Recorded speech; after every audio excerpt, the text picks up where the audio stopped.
Hello students, तर आज आपण इलेक्ट्रिक डायपोल म्हणजे काय आणि त्याचबरोबर इलेक्ट्रिक डायपोल मुवमेंट म्हणजे काय हे या लेक्चरमध्ये समजून घेणार आहे. आता इलेक्ट्रिक डायपोल म्हणजे काय, जर थोडक्यात सांगायचं झालं नावावरून पण तुम्हाला समजेल की याच्यामध्ये दोन पोल्स असतात. कशाचे? तर इलेक्ट्रिकचे दोन पोल्स असतात. म्हणजे याच्यामध्ये दोन इक्वल अँड अपोजिट चार्जेस असतात. तर त्या सिस्टीमला म्हणतो आपण इलेक्ट्रिक डायपोल. बघ, जर इलेक्ट्रिक डायपोल तुम्हाला समजून घ्यायचं असेल तर मी काय करतो, एक एक्झाम्पल घेतो. समजा इथं काय रे, तर इथं एक पॉझिटिव्ह चार्ज आहे. हा काय रे, इथं हा जो काही मी पॉईंट टाकलाय तर तो पॉझिटिव्ह चार्ज आहे. आणि जर मी त्याच्या शेजारी इक्वल अँड अपोजिट चार्ज म्हणजे मायनस क्यू जर इथं आणून ठेवला, मी इथं प्लस क्यू आहे आणि इथं त्याच्या शेजारी जर मायनस क्यू आणून ठेवला, तर त्यावेळी जी काही सिस्टीम तयार होईल तर त्यालाच म्हणतो आपण इलेक्ट्रिक डायपोल. बघा, जर सिंपल डेफिनेशन सांगायची झाली इलेक्ट्रिक डायपोलची, मी इथं नोट डाऊन करतो. ठीक आहे, बघा काय डेफिनेशन आहे. Electric dipole is an pair of equal and opposite charges are separated by some short distance is known as a electric dipole. खूप सिंपल डेफिनेशन आहे.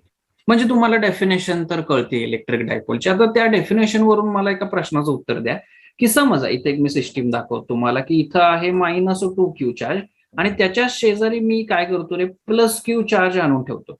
तर इथं जी काही सिस्टीम तयार झाली तर याला आपण इलेक्ट्रिक डायपोल म्हणू शकतो का? उत्तर आहे नाही. का रे?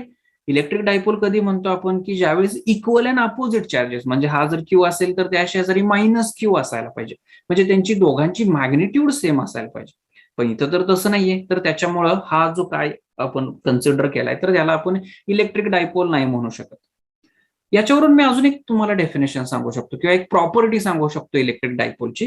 मला सांगा की इलेक्ट्रिक डायपोलवरचा टोटल चार्ज किती असणार आहे. बघा की हा आपण इलेक्ट्रिक डायपोल म्हणतो, याच्यावरचा टोटल चार्ज मी कॅपिटल क्यू न इंडिकेट करतो. तर याच्यावरचा टोटल चार्ज किती असणार आहे रे?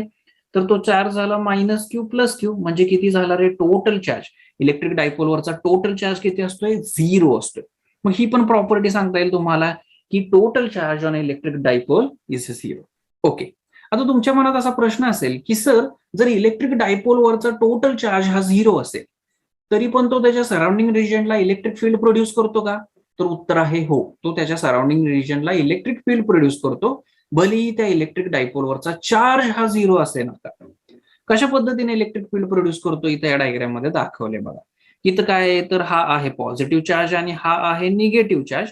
ते एकमेकांपासून सेपरेटेड आहेत. समजा हे डिस्टन्स जे काय तर ते स्मॉल डिस्टन्स आहे आणि हे इक्वल अँड अपोजिट चार्जेस आहेत. असं असेल तर त्याला आपण इलेक्ट्रिक डायपोल म्हणणार का? हो, हा इलेक्ट्रिक डायपोल झाला. तर तो कशा पद्धतीनं त्याच्या सराउंडिंग रिजनला इलेक्ट्रिक फील्ड प्रोड्यूस करतोय इथे या डायग्राम मध्ये दाखवले बघा. म्हणजे मला इथं सांगायचं काय तुम्हाला की भलेही इलेक्ट्रिक डायपोलवरचा टोटल चार्ज हा 0 असेल तरी तो त्याच्या सराउंडिंग रिजनला इलेक्ट्रिक फील्ड प्रोड्यूस करतो. मग मी तसं म्हणू का की 0 charge on electric dipole does not means that it has a 0 electric field.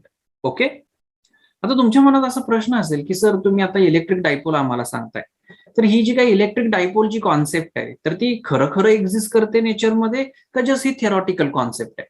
तर त्याचं उत्तर आहे हो, नेचरमध्ये बऱ्याच ठिकाणी तुम्हाला इलेक्ट्रिक डायपोल्स पाहायला मिळते. एक जर एक्झाम्पल सांगायचं झालं इलेक्ट्रिक डायपोलचं तर ते एक्झाम्पल आहे वॉटर मॉलिक्यूल. आता ही जी काही तुम्हाला डायग्राम दाखवली तर ती कशाची आहे रे, तर ती आहे वॉटर मॉलिक्यूलची. इथं हा जो काही तुम्हाला दाखवलाय तर तो आहे ऑक्सिजन मॉलिक्यूल आणि हे आहे छोटे छोटे हायड्रोजनचे ऍटम्स. ओके, हा आहे ऑक्सिजनचा ऍटम आणि हे दोन आहेत हायड्रोजनचे ऍटम्स.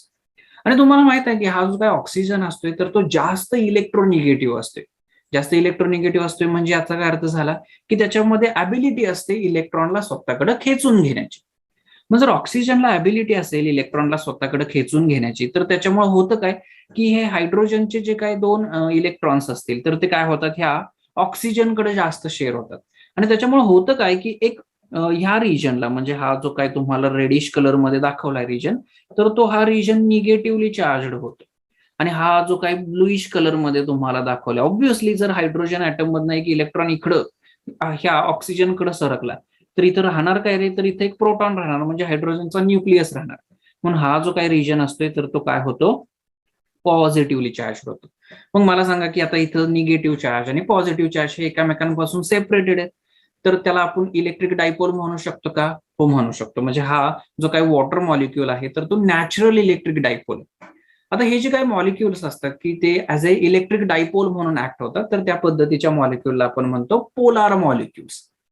अजून कोणतं एक्झाम्पल सांगता येईल आपल्याला पोलार मॉलिक्युलचं किंवा जे molecule as a electric dipole म्हणून ऍक्ट होतं, तर ते एक्झाम्पल आहे हायड्रोजन क्लोराईड, म्हणजे HCl आपण त्याला म्हणतो. आता या HCl मध्ये हा जो काही क्लोरीनचा ऍटम असतोय, तर तो काय करतो, त्याच्यामध्ये जास्त ॲबिलिटी असते इलेक्ट्रॉनला खेचून घेण्याची, म्हणजे याची इलेक्ट्रोनिगेटिव्हिटी जास्त असते ऍज कम्पेअर टू हायड्रोजन. त्याच्यामुळं ह्या हायड्रोजनचा जो काही इलेक्ट्रॉन असेल तर तो जास्त शेअर होतो ह्या क्लोरीनकडे, आणि त्यामुळं हा एक रिजन तयार होतो. हा जो काही रिजन आहे क्लोरीन साइडचा, तर तो निगेटिव्हली चार्जड रिजन तयार होतो, आणि हा एक रिजन एक तयार होतो, तो पॉझिटिव्हली चार्जड असणार आहे. ऑब्व्हियसली याच्यामधून जर इलेक्ट्रॉन निघून गेला तर हा रिजन कसा होणार आहे रे, तर पॉझिटिव्हली चार्ज होणार. आता इथं बघा की ह्याला आपण इलेक्ट्रिक डायपोल म्हणू शकतो का? हो. इथं निगेटिव्ह चार्ज आणि इथं पॉझिटिव्ह चार्ज एकमेकांपासून सेपरेटेड आहेत, separated by some small distance, आणि याला आपण इलेक्ट्रिक डायपोल म्हणू शकतो.